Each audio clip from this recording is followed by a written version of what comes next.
Hi everyone, I am Alpana Kumari, MBBS second year student in AIIMS new Delhi. और आज हम D block start करने वाले हैं और बहुत लंबा चैप्टर है एक्चुअली, तो एक वीडियो में कवर हो नहीं पाएगा। सो दैट मैंने पूरे चैप्टर को 2 वीडियोस में कवर करने की कोशिश की है। और ठीक है, अभी हम स्टार्टिंग का हाफ पार्ट पढ़ते हैं। वीडियो स्टार्ट करने से पहले make sure you like the video और सब्सक्राइब कर लेना अगर नए हो तो।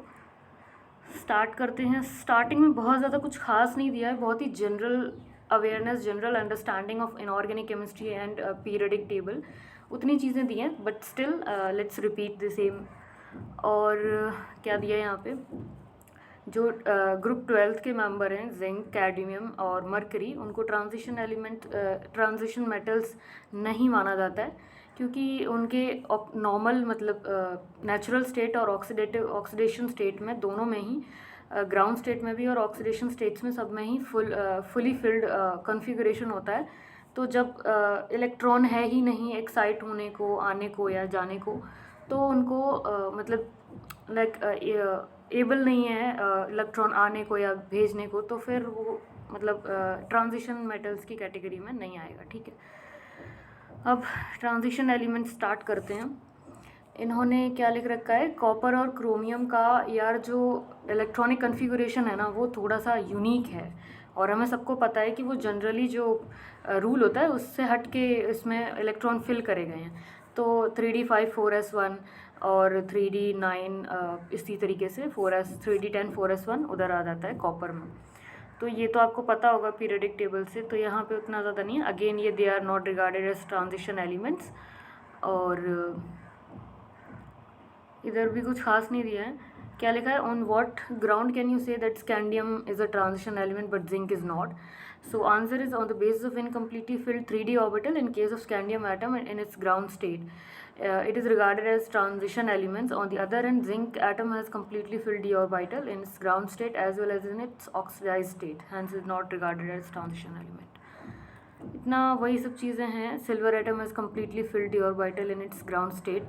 How can you say that it is a transition element, क्योंकि एक्साइटेड स्टेट में इसके पास कम्प्लीटली फिल्ड ऑर्बिटल्स नहीं होते हैं। मतलब एक्साइटेड स्टेट में it can show the like electron का आना जाना, तो इसलिए हम उसे ट्रांजिशन एलिमेंट कंसिडर करते हैं। सिल्वर की बात कर रहे हैं। और यहाँ पे क्या क्या दिया है, मेल्टिंग पॉइंट का ट्रेंड दिया है, बहुत ज़्यादा इंपॉर्टेंट नहीं है, बट ठीक है, देख सकते हो थोड़ा सा। मतलब स्टार्टिंग में बढ़ता है, उसके बाद सडनली ये मैग्नीज और टेक्नेटियम इन पे आके घट जाता है और उसके बाद फिर बढ़ने लगता है। तो यही सब दिया है। ये मेरे हिसाब से ये बहुत ज़्यादा इंपॉर्टेंट नहीं है, बट एक बार ही रीड कर सको पीडीएफ से तो पीडीएफ से रीड कर लेना। ठीक है, इधर दिया है कि ट्रांजिशन एलिमेंट्स की very high enthalpy of atomization होती है और इसी वजह से उनका बॉइलिंग पॉइंट और मेल्टिंग पॉइंट भी हाई होते हैं। इधर इन्होंने अलग लिख रखा है कि another generalization that may be drawn that second and third series have, जो हाफनियम और जर्कोनियम वाली सीरीज़ है, ठीक है, वो वाली have greater enthalpies of atomization than the corresponding elements of the first series. तो जैसे स्कैंडियम, ठीक है, तो उनका उसका कम होगा और सेकेंड और थर्ड सीरीज़ का ग्रेटर एंथैल्पी ऑफ एटमाइजेशन ज़्यादा होगा, तो मेल्टिंग पॉइंट और बॉइलिंग पॉइंट ज़्यादा होंगे उन मेटल्स के। यहाँ तक हो गया। उसके बाद यहाँ पे ये लेंथ नाइट कंट्रैक्शन की बात की है। द कर्व यहाँ पे वेट ये जो हीट ऑफ एटमाइजेशन का, हाँ, हीट ऑफ एटमाइजेशन का ग्राफ है, इसको ध्यान से देखना। और उसके अकॉर्डिंग इन्होंने दिया है यहाँ पे कि the curve shows that increase from 3d to 4d। इन्होंने यहाँ पे रेडियाई की बात अलग की है, बट ये this is the graph for heat of atomization. और जब रेडियस की बात करते हैं तो 3d से 4d और 4d से 5d।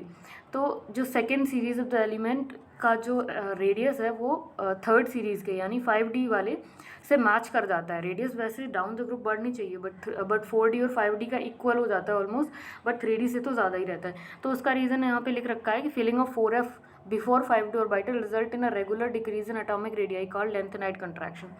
तो आपको लेंथ नाइट कंट्रैक्शन वो समझ आना चाहिए, और वो सब हम आप अच्छा कंट्रैक्शन और जेड इफेक्टिव शील्डिंग ये सब कहाँ पढ़ते हैं हम, स्टार्टिंग में ही जो चैप्टर दिए गए हैं पीरियोडिक टेबल और एटॉमिक वगैरह, तो उसमें ये सब चीज़ें थोड़ा एक बार जाके फिर से देख लेना, तो ये समझ आ जाएगा क्या कहना चाह रहे लेंथ नाइट कंट्रैक्शन। और जर्कोनियम हॉफनियम के बोल रहे हैं कि इक्वल रेडियस होती है, वाइल हॉफनियम की एज़ कम्पेयर टू जर्कोनियम ज़्यादा होनी चाहिए, क्योंकि हॉफनियम 5D है और जर्कोनियम 4D है। बट देखो कि यहाँ पे 159 हो गया, तो हम इसको ये ऑलमोस्ट इक्वल मान सकते हैं, ठीक है। हीट ऑफ एटमाइजेशन यहाँ पे ये देखो वेनेडियम तक बढ़ी है और सडनली फिर क्रोमियम मैग्नीज के लिए काफ़ी कम हो गई। तो ठीक है, यहाँ तक तो इतना तुमने पढ़ लिया है। Why do transition elements exhibit higher enthalpy of atomization? Because of large number of unpaired electron in their atom and strong interatomic interaction and strong bonding for between atom in higher enthalpy, resulting in higher enthalpy of atomization. Enthalpy of atomization is lowest y. तो unpaired electron ही नहीं है, तो enthalpy of atomisation देखो यहाँ पे दे रखी है कि अनपेयर्ड इलेक्ट्रॉन होंगे तो इंटरएटॉमिक इंटरेक्शन बढ़ेगा, तो ये जो आपकी हीट ऑफ एटमाइजेशन है वो ज़्यादा होगी। तो इसमें है ही नहीं ऐसा कुछ, अनपेयर्ड इलेक्ट्रॉन ही नहीं है जिंक में, तो हीट ऑफ एटमाइजेशन लोएस्ट होगी। और यहाँ पे बहुत जनरल चीज़ें लिख रखी हैं। However the value of chromium, ये किसके बारे में बात कर रहे हैं? Ionization enthalpy. हाँ यार, तो जब तुम क्रोमियम और मैग्नीज वर्सेस कॉपर और जिंक का तुम कॉन्फ़िगरेशन लिखोगे तो तुम्हें समझ आएगा कि फर्स्ट और थर्ड आयनाइजेशन एंथैल्पी मैग्नीज की क्रोमियम से ज़्यादा होती है और जिंक की कॉपर से ज़्यादा होती है। ये मैंने मैग्नीज और क्रोमियम में कंपेयर किया है, ठीक है। जब पहली बार इलेक्ट्रॉन निकालोगे तो ऑब्वियसली मैग्नीज़ की ज़्यादा होगी, क्योंकि मैग्नीज़ में देखो ये और ये तो कॉमन हो गया, बट अगर हम एस में आए तो क्रोमियम हाफ फिल्ड है और मैग्नीशियम का एस ऑर्बिटल फुल फिल्ड है। तो as compared to chromium manganese को ज़्यादा एनर्जी देनी पड़ेगी ये फुल फिल्ड ऑर्बिटल से इलेक्ट्रॉन निकालने के लिए। तो same thing first ionization enthalpy ऐसे ही जिंक की कॉपर से ज़्यादा होगी, क्योंकि जिंक और कॉपर का इसी तरीके का कॉन्फ़िगरेशन होता है। यूँ ही जब आप थर्ड आयनाइजेशन एनर्जी पे पहुँच जाओगे तो आपके पास क्या बचेगा? ये क्रोमियम के 5D इलेक्ट्रॉन बचेंगे और मैग्नीज़ के 5D के साथ साथ इसमें एक बचेगा। तो अगेन ये वाला फिर मतलब सेकेंड आयनाइजेशन एंथैल्पी की बात करेंगे तो ये इलेक्ट्रॉन निकल जाएगा और यहाँ से एक और निकल जाएगा, तो अगेन ये बचेगा हमारे पास, और उस केस में क्रोमियम ज़्यादा स्टेबल रहेगा और उस केस में सेकेंड आयनाइजेशन एंथैल्पी क्रोमियम की एज़ कम्पेयर टू मैग्नीज ज़्यादा होगी। और फिर अगेन थर्ड आई पे आ जाएंगे तो वहाँ पे दिया है अलग से। और ऑक्सीडेशन स्टेट्स की बात करें तो स्कैंडियम और जिंक का फिक्स है, स्कैंडियम का +3 शो करेगा और जिंक +2 ही शो करेगा। अलग बात है, वो ज़ीरो की हम बात कर नहीं रहे हैं, ग्राउंड स्टेट की, ठीक है।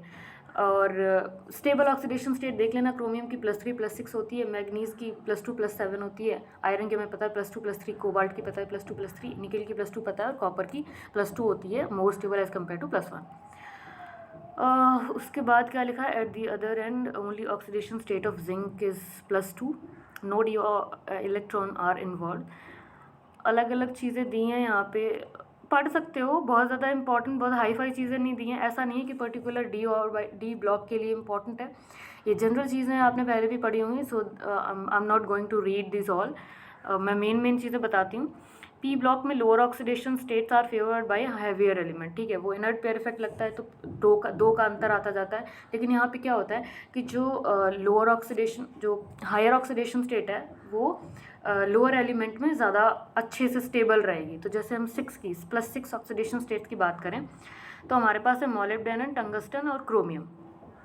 तो ऐसे में chromium in the form of dichromate, ये लिखा है कि like opposite is true in the group of D block. For example, group 6 molybdenum 6 और tungsten 6 are found to be more stable than the chromium 6. तो chromium 6 is less stable as compared to molybdenum and tungsten, और इसी वजह से जब chromium का 6 less stable होगा तो वो चाहेगा कि मोर स्टेबल में चला जाए, तो जल्दी ही वो रिड्यूस हो जाएगा और +3 स्टेबल में, +3 ऑक्सीडेशन स्टेट में चला जाएगा। अब +6 से +3 जल्दी चला जाएगा, तो क्या ये अच्छा ऑक्सीडाइजिंग एजेंट हुआ ना as compared to these molybdenum and tungsten वाले +6 कंपाउंड्स, क्योंकि वो तो स्टेबल हैं तो जाने नहीं चाहेंगे लोअर ऑक्सीडेशन स्टेट में। फिर यहाँ पे लिखा है हाँ, लोअर ऑक्सीडेशन स्टेट कब? जब लिगेंड की तरह काम करेंगे, लिगेंड मतलब इनके आसपास जुड़ जाएगा। तो जैसे इन दोनों कंपाउंड्स में स्टेट ऑफ निकल एंड आयरन इज 0, ये तो हम ठीक है कोऑर्डिनेशन कंपाउंड में पढ़ लेंगे। Name a transition element does not exhibit variable oxidation state, that is scandium, क्योंकि है ही नहीं ज़्यादा और कुछ। पॉजिटिव होता है कॉपर का स्टैंडर्ड रिडक्शन इलेक्ट्रोड पोटेंशियल, याद रखना है, और इसीलिए ये एसिड से inability to liberate hydrogen from acid. Only oxidizing agent such as nitric acid and hot concentrated H2SO4 can react with copper, ठीक है। ठीक है, उसके बाद कुछ खास नहीं दिया है यहाँ पे। Cr+3 रिड्यूसिंग एजेंट है वाइल Mn+3 ऑक्सीडाइजिंग एजेंट है। ये मेरे हिसाब से आपके पूरे डी ऑर्बिटल का सबसे इंपॉर्टेंट क्वेश्चन, मुझे डी ब्लॉक का सबसे इंपॉर्टेंट क्वेश्चन लगता है, सबसे अच्छा क्वेश्चन लगता है। देखो जब आप ये कन्फिग्रेशन ड्रॉ करोगे ना, देन ओनली यू रियलाइज कि why Cr+3 reducing, why Mn+3 oxidizing. अब इसका Cr+3 का ये कन्फिग्रेशन है, Mn+3 का ये है। अब हमें स्टेबलाइज करना है, मतलब कोई भी आयन अपने आप को स्टेबल करना चाहेगा। अब वो चाहे निकाल के स्टेबल करे, चाहे एक्सेप्ट करके स्टेबल करे। T2G में 3 इलेक्ट्रॉन है, Eg में 1 इलेक्ट्रॉन है क्रोमियम के, ठीक है। और मैग्नीज में T2G में 3 है और इसमें लाइक 1 है, लाइक ठीक है, मतलब सिमिलर ही है, तो दोनों चीज़ों में सिमिलर ही है। इसमें Mn+3 और Cr+2, इट वॉज 2 ना, हाँ। सो दिस वॉज Cr+2, क्योंकि हमारे पास D में 5 और S में 1 इलेक्ट्रॉन था, S का 1 गया, D का 1 गया। So this was Cr+2। Mn+3 का कंपेयर कर रहे हैं तो दोनों का यहाँ पे कन्फिग्रेशन सेम बचता है, लेकिन क्यों Cr+2 रिड्यूसिंग है वो देखते हैं। तो क्योंकि Mn+3 की आयनाइजेशन एनर्जी बहुत ज़्यादा है, तो हाई आयनाइजेशन एनर्जी, तो electron can not be removed. अब इस इलेक्ट्रॉन को हम रिमूव कर सकते हैं, लेकिन ये रिमूव नहीं होगा टू फॉर्म स्टेबल T2G। अगर हमें T2G स्टेबल करना है तो इस इलेक्ट्रॉन को रिमूव करना उतना आसान नहीं है जितना आसान इसको रिमूव करना है, ठीक है, क्योंकि इसकी थर्ड आयनाइजेशन एनर्जी बहुत हाई है। So that it abstract 1 electron to form stable half filled Eg को भी फिल कर लेगा, तो ये एब्स्ट्रैक्ट करता है एज कम्पेयर टू दिस, ये एक्साइट कर देता है, क्योंकि इसकी थर्ड आयनाइजेशन एनर्जी हाई है, तो ये ऐसे इलेक्ट्रॉन को मतलब हटा नहीं सकता है इसको, Eg के पहले इलेक्ट्रॉन को। Rather it will accept 1 electron to stabilize the Eg orbital. तो इस वजह से अगर ये स्टेबल करेगा, लाइक खुद रिड्यूस हो जाएगा और ऑक्सीडाइजिंग एजेंट की तरह काम करेगा, ठीक है। और इसी तरीके से Cr+2 अपना इलेक्ट्रॉन रिमूव कर देगा, खुद ऑक्सीडाइज हो जाएगा और रिड्यूसिंग एजेंट की तरह काम करेगा। तो वो इन्होंने लिख रखा है डिटेल में। और कॉपर का रीज़न क्या है पॉजिटिव इलेक्ट्रोड पोटेंशियल का, high heat of atomization and low hydration enthalpy. ये इसका आंसर है, आपको पता मतलब रट लो, ठीक है, ये आंसर है। और क्योंकि इन टेक्स्ट क्वेश्चन सारे इंपॉर्टेंट होते हैं, तो आपको हर हाल में पता होना चाहिए कि कॉपर का पॉजिटिव क्यों होता है SREP, that is due to high atomization enthalpy and low hydration enthalpy. अब हम आ जाते हैं, बहुत जनरल चीज़ें लिखी हैं, स्टेबिलिटी ऑफ ऑक्सीडेशन स्टेट्स के बारे में बताया है, ठीक है, कुछ कुछ कंपाउंड्स बताए हैं, फ्लोराइड और हैलाइड्स। कोवेलेंट ऑक्साइड है Mn2O7, यहाँ मैग्नीज का ये थोड़ा अच्छा सा कंपाउंड है, इसका स्ट्रक्चर ये होता है, और ये कोवेलेंट ऑक्साइड है। और you can read like this कि these are the oxide they can form. Manganese इतने तरह के बना सकता है, V2O3, V2O4, V2O5, VO, ये सब वेनेडियम बना सकता है। How would you account for the increasing oxidizing power in the series? It is due to the increasing stability of the lower species to which they reduce. MnO4 minus Mn+2 में चला जाएगा, और +2 उसकी अच्छी खासी मतलब स्टेबल स्टेट है, तो उसमें जाना चाहेगा, ईजिली चला जाएगा, तो अच्छा ऑक्सीडाइजिंग एजेंट है। तो इस वही चीज़ इन्होंने आंसर में दी है। How would you account for the irregular variation of ionization enthalpy first and second in the first series of the transition element. Again वही बात आ जाती है, आपका कन्फिगरेशन ऐसा पड़ गया है कि वो क्रोमियम और मैग्नीज पे जाके अनयूजुअल चीज़ें दिखाई देती हैं। तो जब आप बनाओगे तो आपको लाइक ट्रांजिशन एलिमेंट में first and second, first series में फर्स्ट और सेकेंड आयनाइजेशन एंथैल्पी का इरेगुलरिटी क्यों आया है। तो यहाँ पे जो टेबल है उसमें आप देख सकते हो, काफ़ी पीछे निकल गए हैं। इस टेबल में आयनाइजेशन एंथैल्पी फर्स्ट और सेकेंड का पूरा ऐसे देख सकते हो, पहली सीरीज़ में ऐसे कंपेयर कर लोगे तो आपको क्रोमियम और मैग्नीज पे ही देखने को मिलेगा अनयूजुअल थिंग्स, ठीक है। उसके बाद हम आ जाते हैं यहाँ पे केमिकल रिएक्टिविटी की बात करें, तो इसमें बहुत, मुझे नहीं लगता कि बहुत कुछ पूछने जैसा कुछ है कि कोई क्वेश्चन बना देंगे, पर यहाँ पे उन्होंने दे रखा है दी फर्स्ट रो आयना ट्रांजिशन एलिमेंट का इन्होंने SREP दिया है। तो इरेगुलरिटी को एक्सप्लेन करना है कि क्यों इधर कहाँ क्यों मैग्नीज का इतना नेगेटिव में है, मतलब सडनली बढ़ा फिर घटा इतना, फिर बढ़ा बढ़ा बढ़ा, इस तरीके से। तो वो दे रखा है कि value are not regular which can be explain from the irregular variation. देखो वैल्यूज़ नहीं रटनी, बस आपको इतना पता रहना चाहिए कि इरेगुलर है, उसका रीज़न है irregular variation of ionization enthalpy, मतलब फर्स्ट और सेकेंड आयनाइजेशन एंथैल्पी का irregular variation, and also sublimation enthalpy which are relatively much less for manganese and vanadium. तो ये आपको ऐसे याद कर लेना है कि भाई मैग्नीज वेनेडियम का बहुत कम होता है सब्लिमेशन एंथैल्पी, और उसके साथ साथ आयनाइजेशन एंथैल्पी भी इरेगुलरली वेरिएशन शो करती है। तो why this E minus value for Mn+3 से Mn+2 couple is much more positive than Cr+3 Cr+2 and Fe+3 Fe+2 much larger third again ionization enthalpy का ही। तो आयनाइजेशन एंथैल्पी का जो इरेगुलर ऑर्डर है that is arising from its configuration itself. तो configuration अगर आप एक बार समझ लोगे कॉपर, क्रोमियम और मैग्नीज का और इधर वेनेडियम का, तो आप ऐसे अंदाज़ा लगाते चलोगे रेडियस का और उसके साथ साथ आयनाइजेशन एंथैल्पी का। और आयनाइजेशन एंथैल्पी से बहुत सारी चीज़ें अफेक्ट हो रही हैं, जैसे कि स्टैंडर्ड रिडक्शन, इलेक्ट्रॉन पोटेंशियल। तो much larger third ionization enthalpy for Mn with the required change is D5 to D4 is mainly responsible for this. This is also explained why the +3 oxidation state of Mn is of little importance, मतलब उतनी stable नहीं होती है। Why is the highest oxidation state of a metal exhibit in its oxide and fluoride? कोई भी compound होगा मतलब वो ज़्यादा स्टेबल होगा विद मोर सराउंडिंग एलिमेंट अगर मोर इलेक्ट्रोनेगेटिव होंगे, और which is a stronger reducing agent as Cr+2 और Fe+2। तो Cr+2 ये Cr+2 का कन्फिग्रेशन है और ये Fe+2 का कन्फिग्रेशन है, ठीक है। अब आपको क्या करना है, रिड्यूसिंग एजेंट देखना है ना। तो कौन जल्दी ऑक्सीडाइज हो जाएगा वो उतना अच्छा रिड्यूसिंग एजेंट होगा। कौन जल्दी ऑक्सीडाइज हो जाएगा मतलब कौन जल्दी इलेक्ट्रॉन रिलीज कर देगा।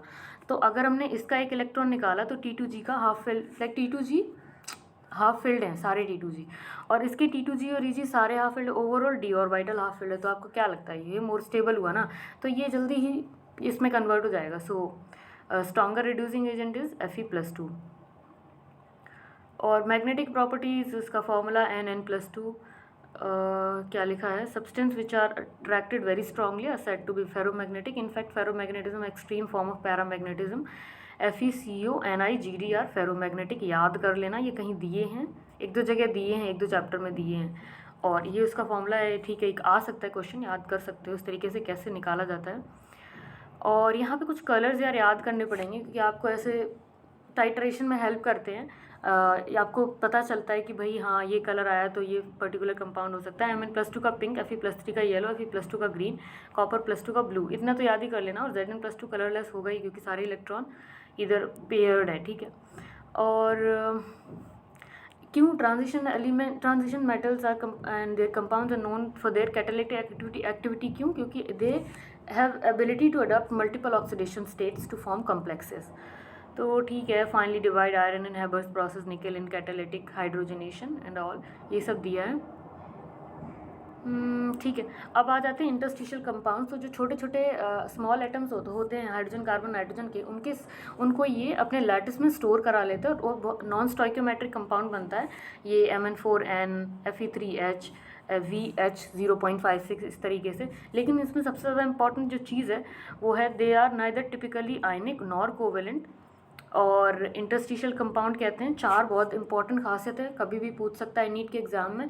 डी ब्लॉक से कुछ चीज़ें जो मैं कहती हूँ कि इनसे क्वेश्चन आ सकता है, तो वो एक तो ये है they have high melting point higher than those of pure metal, से भी ज़्यादा इनका हाई होता है।